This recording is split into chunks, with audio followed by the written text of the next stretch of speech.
Tonight, the Mariners take on the Cleveland Guardians, and this game is huge. Honestly, I think this is one of the biggest games in the Seattle Mariners season so far, just because of where they're at, right? The team is obviously struggling. They've lost 8 of their last 9 games. They've fallen below 500 for the first time since mid-April. And yeah, they're scuffling. They're falling behind in the playoff chase. They're now 3 games behind Houston. They're 2 games behind the Toronto Blue Jays for the AL wildcard. And that's not where they should be, right? They have the talent to be better than this. This is a team with 5 legitimate, really good starting pitchers. This is a team that has 2 MVP caliber players in this lineup: J.P. Crawford, Randy Arozarena, Jorge Polanco. We have good players on this team, a good bullpen. Andres Munoz, one of the best relief pitchers in the league. There's not for a lack of talent, but yet the Mariners can't seem to figure it out. And part of it has been health. I understand guys like Gilbert, Kirby, Miller have all missed time in the rotation. Matt Brash missed a month early in the season. But the lineup has been remarkably healthy. None of your 5 best hitters have really suffered any sort of injuries. Luke Raley, probably is your 6th best guy, and he is obviously hurt, and so is Victor Robles and Ryan Bliss. But those are 3 guys who, they would have been bonus guys, right? They were not the types of players who we thought were going to be, leading this team. It would have been a bonus if Ryan Bliss had been good. It would have been a bonus if Victor Robles had been able to replicate last year. Now, they might still both return in September, but we don't know that. What we do know is that the team right now, they're not playing up to snuff, right? Something's got to give. They just got swept by the Diamondbacks, and I want to see some fight out of this team. I want to see a hunger. I want to see this team turn it around against Cleveland, or else, if the losing continues, man, there's going to have to be some conversations about why things keep going wrong. And why are we always this team that gets hot and then fades, right? It always seems to happen that way, and the fade this year is happening pretty early, so maybe there's another hot stretch on the way. I wouldn't be surprised if there is. I wouldn't be surprised if, maybe we fall to a couple games below 500, then we get hot again. We get back above 500, and then we start losing again. So yeah, I would just say that where we're at right now, this is the type of team, it feels like a roller coaster where we go up and down and up and down and up, and I'm just trying to figure out, how do we get out of this? How do we get out of this loop? Because that's what it's been for the past, 5 years? At this point, I don't have the answer. What I do know is that I don't think Jerry Dipoto does either, because Jerry Dipoto, he's been out there for the past 9 years. It took him 6 years to make the playoffs for the first time, and we've gotten worse every single year since. And I don't mean to throw blame around lightly. I don't think Jerry Dipoto has done the best job of building this roster. And I get that he might be financially constrained, but the fact that we have Ben Williamson starting every game at third base, that's unacceptable.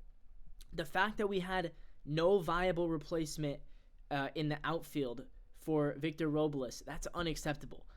Victor Robles went down in early April. Since then, it's been a combination of Canzone, Dylan Moore, Mastrobuoni, Raley before he got hurt, and Leody Taveras, in addition to a couple of games from Samad Taylor, a couple of games from Rylan Thomas. It's just been a hodgepodge of guys, a who's who of guys playing right field. The fact that we didn't have a specific plan of what we were going to do in right field is crazy to me. There has to be you have to have that sort of thing lined up before the season even starts. Instead, we wasted $3 million on Leody Taveras, who was terrible, by the way. Now we've got Dominic Canzone called back up after he was raking in AAA. Maybe he can make an impact, and then eventually Raley will come back, and they're going to have to decide, do we want to keep Raley in right field and keep Rowdy Tellez at first, or do we want to put Raley at first and move and keep Canzone in the outfield? So really, Canzone has 2 weeks to prove himself that he's better than Tellez, or else what you're going to see, or I guess it's Solano, really. One of those first basemen probably needs to go, probably Solano first, and in that case, Raley could then play first base, and they could actually keep Canzone in the outfield, but he got 2 weeks to prove himself there. Either way, the whole method that they did to find a right fielder was completely botched. I think it was botched.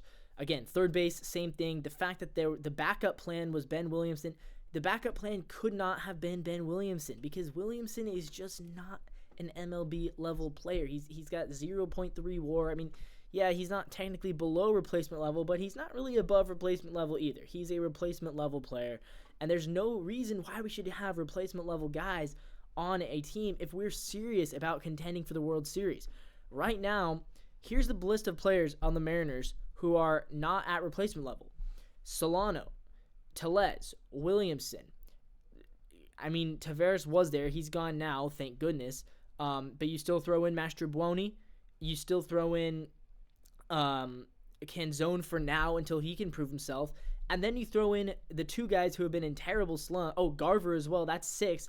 Not to mention Dylan Moore and Jorge Polanco. They both had great Aprils. They've both been terrible since then. So about 8 guys out of your 13 hitters have been kind of just sucking up the joint lately. And it's tough to watch because Cal, Julio, JP, those guys are giving it their all. Those guys are playing incredible. Randy has been, I'm not going to say really good, but he's been good.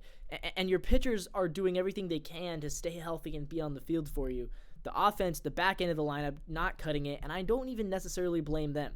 If you told me before the season that was going to be the bottom half of your lineup, I would have probably said, yeah, that's not a very good group. They're probably not going to do very well. And what do you know? They're not doing very well. So I hate to say I told you so, but I feel like I kind of did tell you so. At least I told myself so. With that all being said, they can still turn things around. This is a huge series. The Guardians are obviously in front of them in the wild card standings. This is a chance to gain ground in the playoff race, gain ground in the wild card standings, get back to 500, and prove that you belong. Mariners, prove that you belong. In a month, I want to be talking about trading for Eugenio Suarez. I want to be talking about trading for Ryan O'Hearn or for Josh Naylor. Prove to me and prove to yourselves and prove to the rest of the MLB that you do belong in the group of contenders. You do belong in the group who can make the postseason, and you do belong in the group that should be trading for more assets at the deadline. If you can prove that to me and prove that to yourselves, that is how you're going to get the job done. That's how you're going to end up turning things around. Tonight is where it all starts. Go M's.